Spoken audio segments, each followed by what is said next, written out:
అమెరికాలో పాలమూరు యువకుణ్ణి పోలీసులు కాల్చి చంపారు. సెప్టెంబర్ 3న చనిపోతే 15 రోజుల తర్వాత ఈ విషయం తల్లిదండ్రులకు తెలిసింది.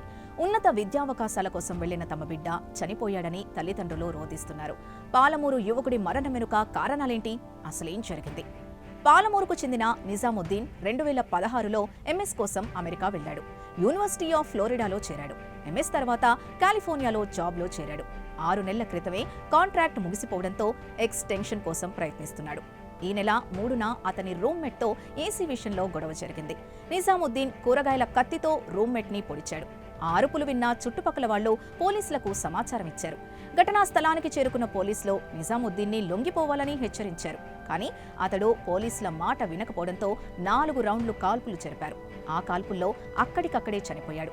గాయపడ్డ రూమ్మేట్ని ఆసుపత్రికి తరలించారు. నిజాముద్దీన్ తల్లిదండ్రులు హసనుద్దీన్, ఫర్జానా బేగం ఇద్దరు టీచర్లు.